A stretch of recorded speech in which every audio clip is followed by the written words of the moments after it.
Meet Professor Maxwell, a mastermind behind some of the most accurate football predictions. For years now, the esteemed alumnus of the University of Virginia Tech has created brand new methodologies to produce precise results on who will win the Premier League. From studying how teams play to meticulously observing individual players and their behaviors, his brilliance knows no bounds. In fact, did you know that Professor Maxwell came up with expected goals?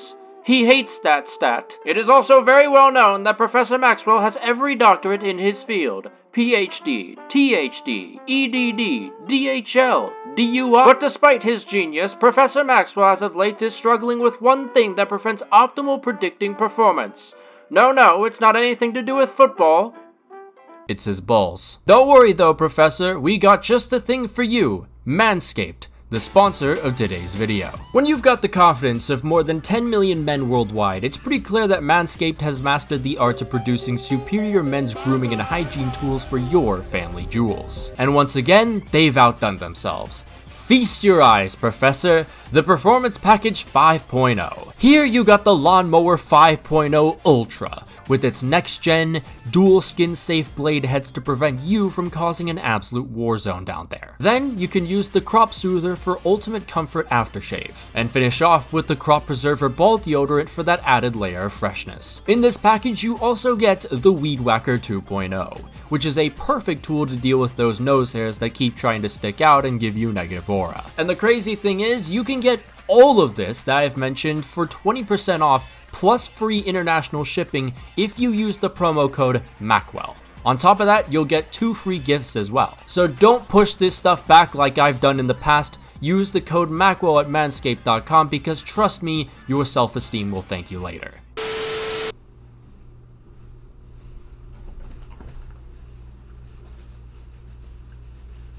Ah yes, the Premier League, it's back, and what better to do than create a prediction video 3 weeks before the transfer window ends. So everything that you hear is going to age so poorly because not even half of the transfers that are probably supposed to happen haven't happened yet. But see, I was only talking about the other YouTubers, not me. You see, I am a master at predicting. Everyone is below me as far as I'm concerned. So let us just begin, shall we, with the first team. The team that will finish 20th, will relegate and embarrass their fans.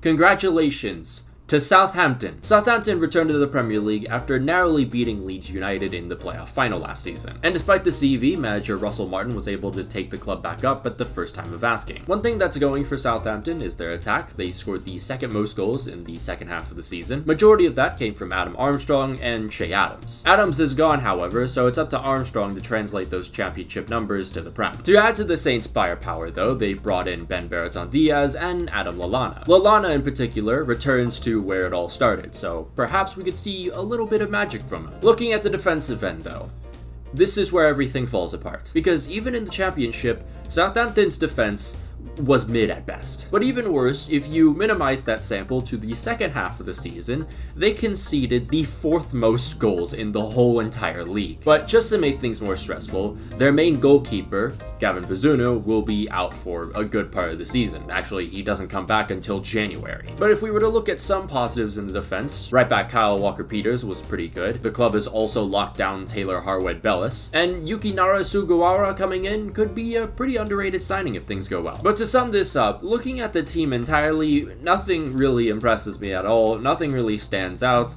The manager is inexperienced, and that defense, I think, is going to be an anchor for this team. Over to 19th, and we have Ipswich Town. Manager Kieran McKenna took over Ipswich Town when they were in the 3rd division, and in a matter of 3 years, he took them back to the Premier League for the first time in 22 years. Now, unlike most teams that have promoted over the years, Ipswich has looked like a more attractive, more interesting side just because they have a younger core, and also a lot of their signings recently have been kind of career mode-esque. Both Connor Chaplin and Nathan Broadhead scored 13 respectively, and 20-year-old winger Omari Hutchinson pitched in 10 himself. The club have now added Man City's Liam Delap to the mix. The centre forward had a pretty good campaign with Hull City, scoring 8 times. Speaking of Hull, Ipswich also bolstered their backline with the signing of Jacob Greaves. The centre-back was named in the championship team of the season. The club also added Arianet Muric from Burnley. In 10 starts in the Premier League, the goalkeeper had some pretty impressive impressive performances. But the main player I would look out for is Leif Davis. He's as modern as a fullback can get nowadays and conjured up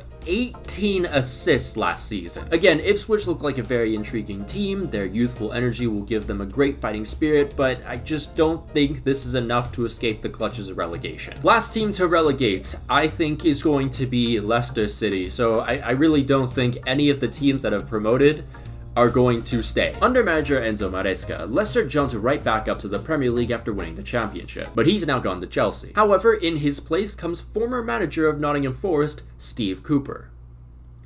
Loyalty is dead. However, one of Leicester's key players last year was the ever-emerging Kiernan Dewsbury-Hall. He had shown glimpses in the Premier League, but really popped off last year with 12 goals and 14 assists. He's also gone to Chelsea.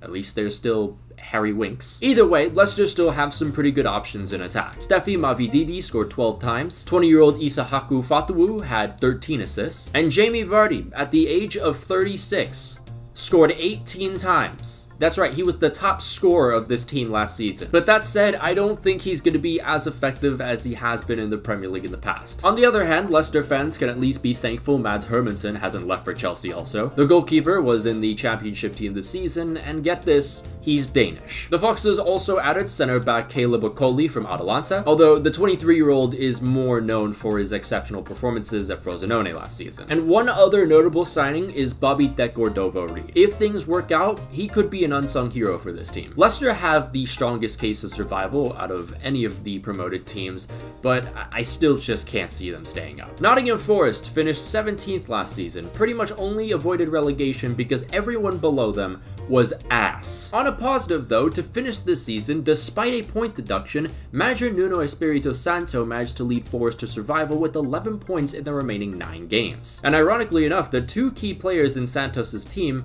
were Willy Boly and Morgan Gibbs-White, both former Wolves players. In fact, Gibbs-White was arguably Forest's most influential player with 5 goals and 10 assists, most of them coming in the final stretch of the season. And surprisingly enough, the signings of Anthony Elanga and Callum Hudson-Odoi were quite beneficial. And while Ibrahim Sangare has had a pretty awful start to life, things are slowly starting to click for him. Forest also made some pretty proactive signings this summer. They strengthened the defense with Nikola Mikulenkovic, and they also added another young talent in midfielder Elliot Anderson for a club record 41.2 million. The club still has one problem though, and that's why I put them so far below, and that's the fact that both their keepers right now are complete ass. Matt Sells and Matt Turner had terrible seasons last year. I would even say they were the 2 worst keepers in the entire league. That said though, while I think it's going to be quite a dogfight for Forest this season, they should narrowly stay up. Wolves finished 14th last season, and one of the main problems they've had over the last few years is that lack of firepower. But last season, it looked like the problem actually got solved for a bit, because in the first half of the season, Pedro Neto had 7 assists in his first 10 games, and Hwang Hee-chan scored 10 goals in his first 20 games. Hwang in general was genuinely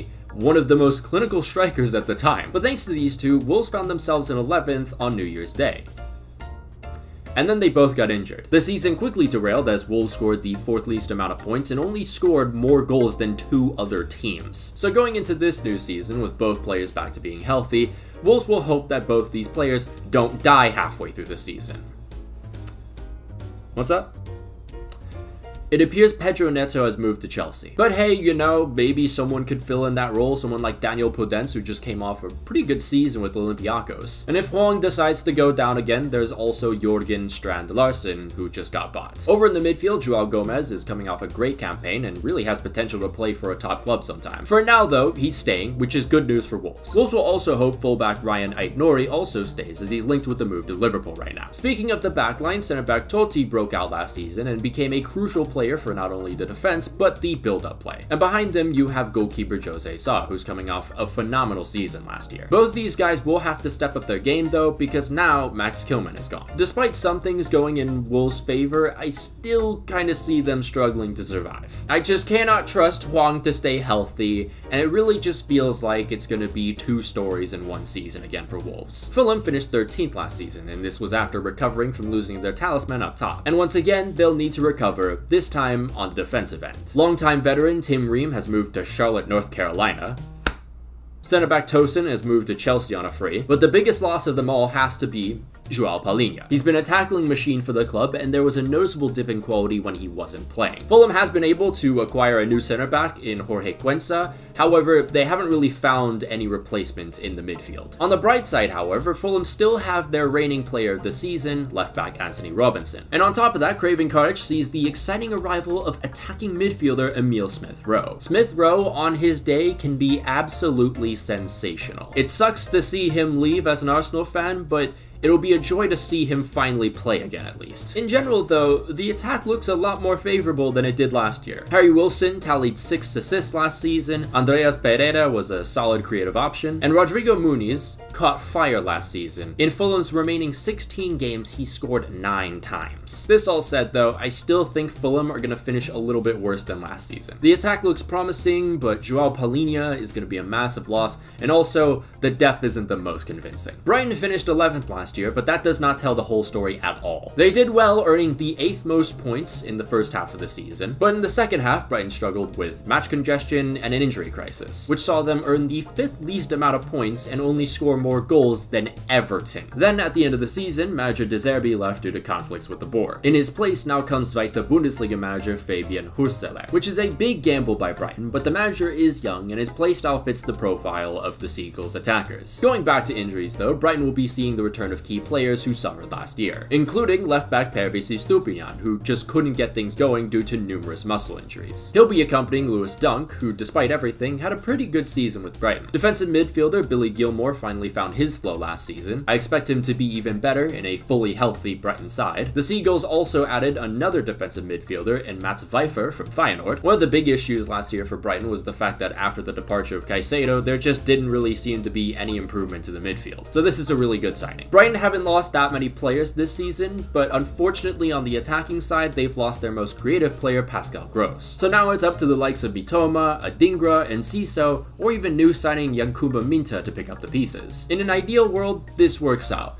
but I fear that at least 2 of these 4 players will get injured. Up top, it was all just inconsistency. So we'll see whether or not the youngsters of Evan Ferguson or João Pedro finally break out. Despite the awful end to the season for Brighton, I don't think it'll fully define this season. But I do think Brighton will finish worse, as I just can't be sure about a manager who's never coached higher than Zweite Bundesliga.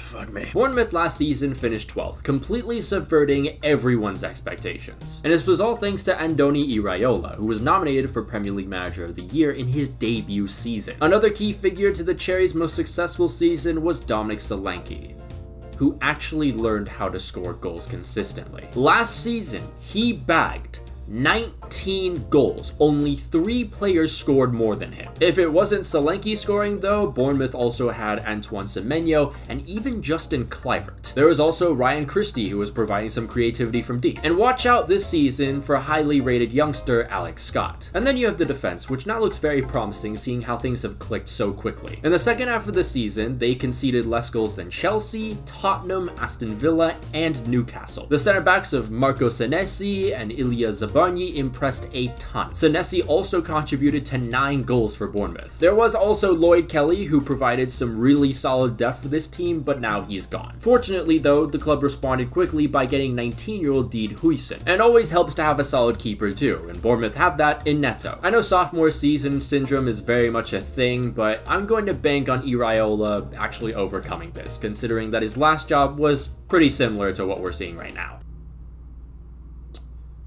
This is why I hate doing predictions videos.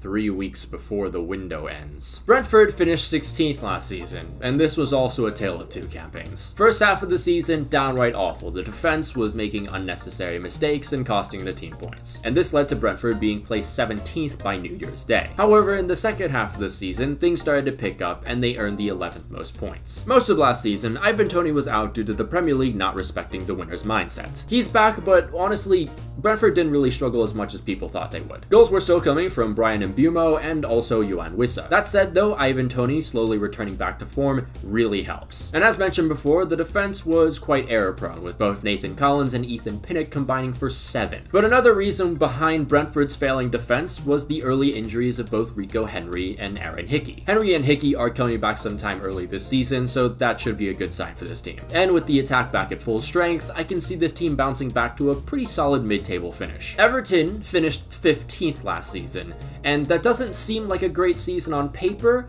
but Sean Dyche had this team concede the 4th least amount of goals. Unfortunately though, Everton this window lost a crucial piece to that defense, Amadou Onana. Onana was in the league's top 5 for tackles made, and so far Everton haven't found that replacement. That said though, Sean Dyche still has a lot of quality to work with here, especially Jared Brathwaite and also Vitaly Mykolenko, who both broke out last season. Everton also added a new center back in Jake O'Brien for some more depth. However, going back to that 15th place finish, that was mainly to do with the lack of scoring and the numerous point deductions that the club kept getting. The deductions should be over though. But moving on to the attack, it needs some improvement. Sure, you got McNeil, Doucouré, Idrissa, I'm homophobic despite my last name literally being gay. But up top, the options look pretty meek. Dominic Calvert-Lewin was awful at converting chances last year. Maybe that improves if he can stay healthy. And Beto, who I thought would be a pretty underrated signing, was pretty underwhelming. But maybe the signings of attacking midfielder Jesper Lindstrom and forward Iliman Ndiaye can change that. And Ndiaye in particular scored 14 and assisted 11 for Sheffield United 2 seasons ago. For once in like 4 years, the preseason forecast isn't relegation for Everton, because I firmly believe that Sean Dyche has enough quality to stay up and claim a decent mid-table finish. Chelsea finished 6th last season. Manager Mauricio Pochettino started slow, but as the season went on, Chelsea actually started to look good again. In fact, they earned the 4th most points in the second half of the season. And a lot of that is thanks to Cole Palmer, who put this team on his back sometimes, scoring 22 goals. Only Holland beat that. Things also started to click for Nicholas Jackson, surprisingly enough, as he scored 9 times in 2024. And even the midfielders of Moises Caicedo and Conor Gallagher looked pretty solid later into the season. Defense wasn't great, but these guys are still pretty young, and Pochettino can't fix everything in one season. But that said, going into the 2024-25 season, Chelsea finally have a base to build off of.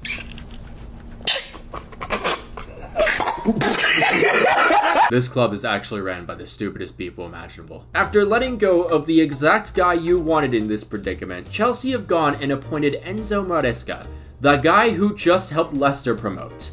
Jesus H. Christ. Well done, Todd. Chelsea are back to square one again. I hope your entire bloodline continues to own this club because it's truly enjoyable to watch. All that progress that the team made, gone. Now they gotta learn something again. For the 5th time in 2 years. Chelsea did make more signings recently, which, you know, the sky is blue, the grass is green, but now I'm just kind of wondering, what the fuck is even the point of having these guys?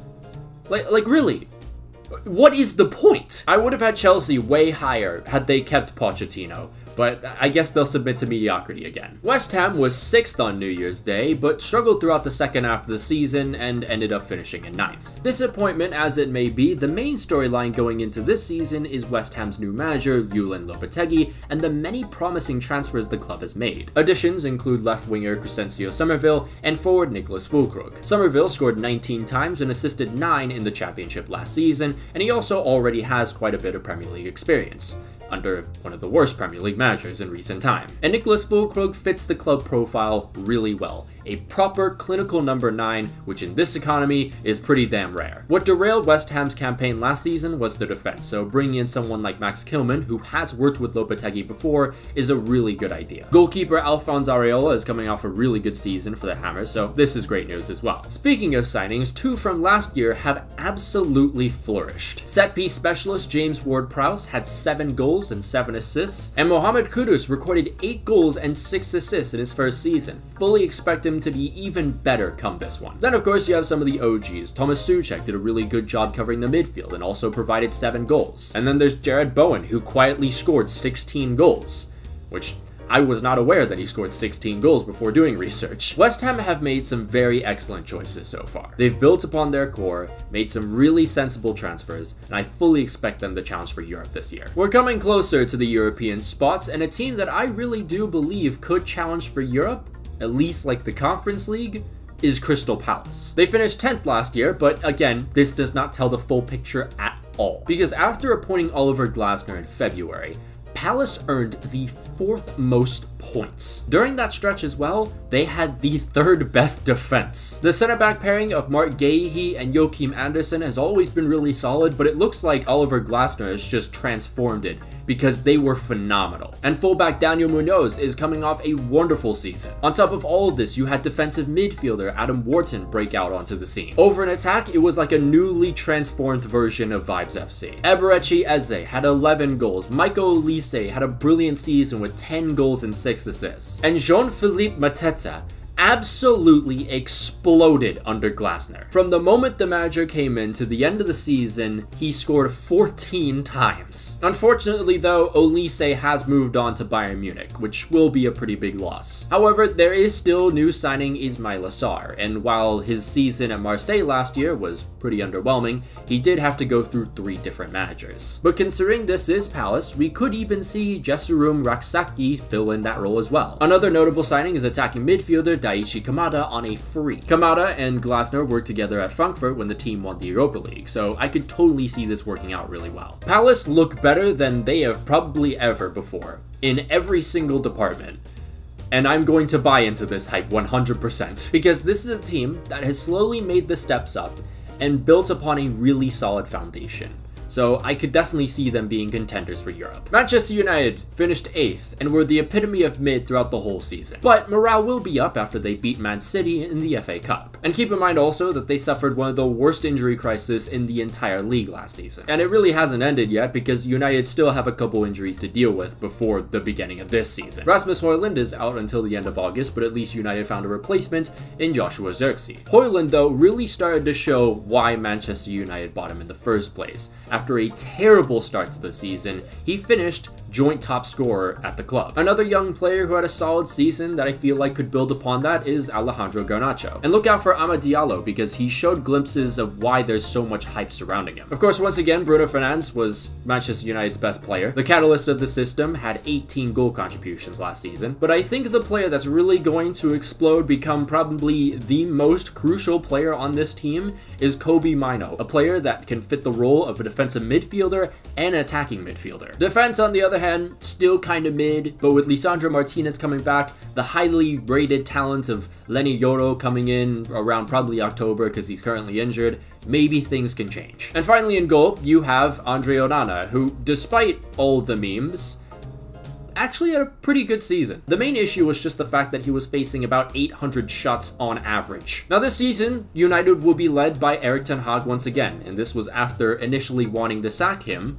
I think they sacked him, but then they brought him back. I don't really think his tactics are the greatest, but I think it is the smartest thing to do because there's really no one else on the menu, and also at the same time, you only just started this project maybe like 2 years ago. I would just say give him 1 more year and see what happens. Maybe the magic starts, you know? Arteta, it took about 3 years.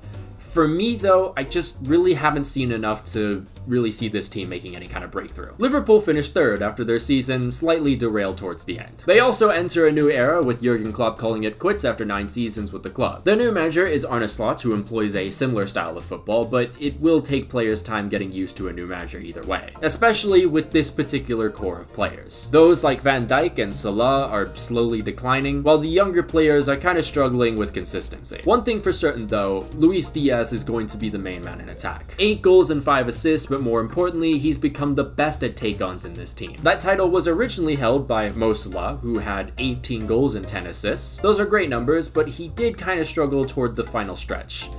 maybe that's a sign of the times. Goals also came from Darwin Nunez, Diogo Jota, and Cody Gakpo. And Gakpo might be able to benefit from working with a Dutch manager. Midfield is an ongoing experiment, as the whole third was basically changed last season. Wataru Endo and Alexis McAllister were brilliant, we'll see if that continues under Slot, while Dominic Szoboszlai is hoping for some more consistency this year. Defense last year was nowhere near its best, mainly because of the numerous errors that led to a goal, and I still think there could be some concern because Van Dijk is aging, and the other center backs are good, but nothing special. So maybe this opens an opportunity for someone like 21-year-old Jarell Quansah. Fullback situation could be interesting too. Trent Alexander-Arnold has his confidence back, so no worries there. But over at left back, Robertson is kind of getting older, and Tsimikas is pretty inconsistent. So far though, the club has made not a single transfer, and I've only seen them be linked with one midfielder this season. That's really about it. Again, a new manager is going to take time. The jump from Eredivisie to Premier League is pretty big, as we can see with another Dutch manager. I don't think the drop-off is going to be insane, but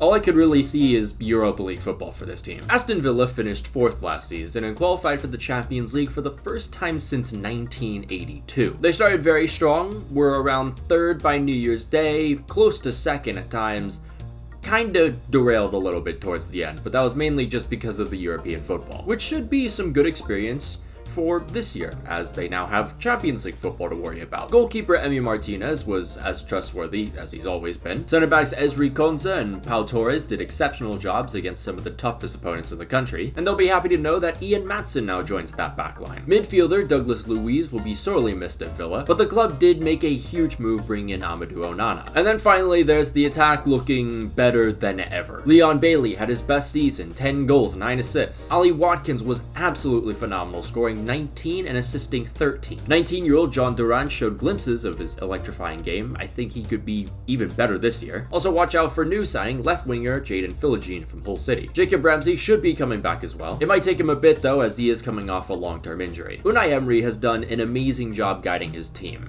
Even with Champions League football, I don't really see the drop-off being too bad. I feel like they've gotten used to this by now. And one of Villa's main strengths is their depth, and the club has done well adding to it in preparation for such a big year ahead. For Tottenham, it was your typical Tottenham Hotspur season. Show out as very early title contenders, but then struggle with consistency throughout numerous phases of the season. This time around, it costed them Champions League football as they finished 5th. That all said, manager Ange Postecoglou gave Spurs fans a lot to be excited about in his debut season, including a very attractive style of attacking football. But the Aussie still needs to sort out his defense because that high line was exposed numerous times. Speaking of defense, Mickey van de Ven looked unbelievably good in his first season at the club. If he can stay healthy, that partnership of him and Cristiano Romero could be absolutely formidable. Right back Pedro Porro also had a really good season for Spurs, bouncing back from his kind of underwhelming season from the past. He racked up tackles left and right and also tallied up 7 assists. And you can't forget about Guglielmo Vicario, who made crucial save after crucial save. Onto the next third, defensive midfielder Yves Bissouma is coming off a brilliant season, and it'll be interesting to see how new signing Archie Gray fits into the system. Because at just 17 years old, he played exceptionally well for Leeds, which earned him a big money move to Spurs. James Maddison signed last year and was absolutely incredible during the first half of the season. 3 goals, 5 assists in just his first 11 games. However, an injury derailed things for him, and quite frankly, the entire Spurs season. So if Maddison can stay healthy and return to form, it should be easy Champions League for Spurs. But asking Maddison to not get injured is like asking the US to stop giving my tax money to Israel. Like, it's just not gonna happen. In attack, Spurs had a few options in the last campaign. Son Heung-min covered the losses of Harry Kane quite well with 7 goals and 10 assists. Dejan Kulusevski bounced back with 8 goals. Richarlison, after Dick's surgery, was on fire for a bit. And Brennan Johnson has potential to break out as a star. 5 goals and 10 assists last season. Oh, and I guess they also have Dominic Solanke now. Tottenham's season is very much going to depend entirely on who can stay healthy and whether or not Ange can beat the sophomore season slump. But with the depth this team has and how the team performed just 1 season into the Kaneless era, I see Champions League football. I think this one might be my most controversial opinion. I don't know, man. I can't see it any other way right now. According to the odds, there are 2 clear favorites above the rest in this title race: Manchester City and Arsenal. And I have Arsenal finishing 3rd. They finished 2nd again last year, were even better than the previous campaign, and in particular, that defense was impenetrable. From New Year's Day to the end of the season, the team only conceded 9 goals. The center back pairing of Gabriel and William Saliba was one of the best in the world. I mean, they single-handedly served David Raya an undeserved Golden Glove on a silver platter. As nice as that is, though, the defense's strength is really, truly the depth.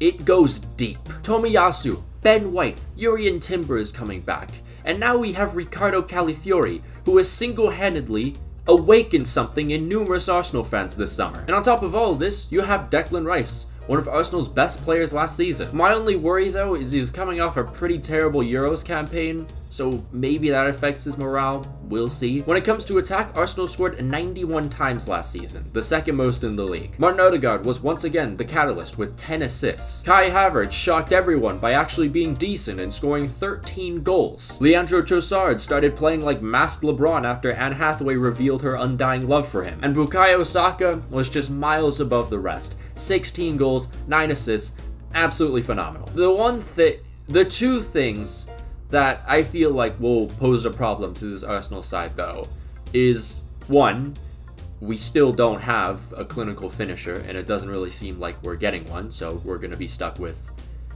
Gabriel Jesus and Eddie Nketiah. And the other thing is, Arsenal have gone through 2 very tough campaigns, going almost all the way to the end for both of them, and losing the title in heartbreaking fashion. Surely that's gotta mentally exhaust them just a little bit. Like, I cannot see them going a 3rd straight time. And for a team that, once again, is challenging for the Champions League, I don't know if that depth is necessarily there either. Defense is completely fine. It's fine for the next, 10 years, but everywhere else, I'm just not sure. Newcastle finished 7th last season. Pretty big drop-off from the previous season, but it makes sense considering the hellish season they actually experienced. Match congestion with Champions League football, and also the 3rd highest injury rate in the entire league. Oh, and also the most expensive signing from last year was banned only a couple months later because of gambling. But things should be different this time. Goalkeeper Nick Pope is coming back, while center-backs Sven Botman, midfielder Sandro Tonali, and forward Callum Wilson should all be back by October. And even better, the team no longer has to worry about European football. Now, back to players who managed to not die last season. Right back Kieran Trippier had another phenomenal season with 10 assists, and left back Dan Burn with his extraordinary stature was pretty solid. Center-back situation is still a bit of an issue, there's still 2 players injured, but the free transfer of center-back Lloyd Kelly was a very smart move. Over in the midfield, along with Sandro Tonali's impending return, Joe Linton will have the opportunity to bounce back after an injury-riddled 2024. And then there's the biggest in the Premier League, Bruno Guimaraes, who was also one of the best players for Newcastle last season. Finally, in attack, you have 2 players that should make a ruckus once again this year. Anthony Gordon had 11 goals and 10 assists. Somehow, he didn't get any minutes for the English team, while Alexander Isak continues to explode and put up insane figures, this time around 21 goals. Another strength is that there's Champions League levels of depth on this team, which makes me think that a strong run for Champions League qualification is on the horizon for the Magpies, and maybe even the title. Does it come to anyone's surprise? Because it sure doesn't for me. The Premier League is a farmers' league. It's been for the past 5 years. Accept it! Seasons in the past have shown us that one tiny little slip-up and Manchester City take full control of the league. They won the league last season, they're going to win it this season. I'm sorry, it's just gonna happen again. City's defense may not be as good as Arsenal's right now, but it's pretty damn close. And then to complete all of this, you have the best defensive midfielder in the world, Rodri. He's like if a wall's properties fused with a human being. And also, he's contributed to 17 goals and tends to score in the most clutch situations imaginable. The only way City doesn't win the league is if Rodri goes down injured for an extended period. Up in attack, options galore. Jeremy Doku, aka the antithesis of Pep Ball, had 8 assists in his debut season. Bernardo Silva had 15 goal contributions. Kevin De Bruyne, in 15 starts, had 14 goal contributions. Phil Foden will happily turn into the system player he is and score probably 20 goals again. And of course, there's Erling Haaland, who scored 27 times. But wait one second, because we need to talk about Haaland. 9 of them came against Luton and Wolves. And while it is impressive that he scored that many times in just 2 games, I mean, it kind of, inflates the number a little bit. I do think in general there just needs to be a conversation about Erling Haaland. It's not that he's being found out and can't score against top teams, it's more so that his abilities are being limited by the role that he plays at City. Because if you remember how he was when he was playing for Dortmund, I mean, there's such a distinct difference between the two. But hey, maybe I'll eat my words soon. Who knows? Oh, also, City will be losing Julian Alvarez, who had 19 goal contributions, but something just tells me the evils of the Premier League are just going to find a way to, torture us all, and Man City's still going to find a way to score even more goals. Nothing's confirmed yet, but there's also been hints that this could be Pep's last season, and if that's the case, he's definitely winning the league. And so those were my perfect Premier League predictions. Every single one of these guesses that I made aren't even guesses. They're just facts. They're going to happen. I already know.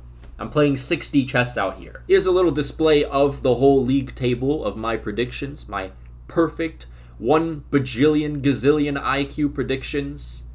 This should be sent to the MoMA. This should be sent to the Louvre. This should be sent to every institution. But what are your Premier League predictions? Let me know down below. What are your top score predictions? Leave those down below, all that kind of stuff. Just leave it down below. Thank God this is all over. I will not be making any more predictions videos. Sorry, Champions League? No, not doing it. I've already done 3 of these. I'm not doing another one. Of course, though, a massive shout out to all our patrons, including Janos Balash, Brazilian Fury, Respect the Jeff, Oathman JN, Habakkuk, Anazir Makalancom, Alex Rod, Ulta, Miguel Munoz, Return Fire, Rory Burns, Sliderkit, Sniffer, Stock Fan, The Cypriot 35, Not Windows 95 Man, Kentra Gatra, Big Boris the Baby Eater II, Kerbo, Unkwell, St. Terrence, Sylvia Citrus, Ryan Jans, Wise Orange, Rashford Enthusiast, Cocosaurus Rex, LeJames Bronze, Samu, Just MRC, Cheesebait, Cooper Rory, The Somali Pirate, Claymore Roomba, Winder Gel, M4 Does Stuff, Finn Likes Rugby More, Davox, The Portergeyser, TPSK25, Polar Protos, Von Fan, Lucian Von Croix, Ethan Bennett Loves Kavicha, Gazegos Brestakivics, Mono Tango Fay, Adrian, A Ghostly Owl, Chris Visconsi, Dominic Griffin, Kyler Krebs, Mohamed Altanib, Niche, Patrick Barley, Rashford God 5, Raspberry L, subscribe to Temdy Tim, and Unbroken Persona. If you'd like to become a member, there'll be a link down below and up in the annotations. You can follow my Twitter if you want, follow my Instagram if you like, follow my Twitch. I'm going to be streaming some more until I go to Asia in October, so more than likely you'll see at least 2 or 3, who knows. But until then, I'll see you guys.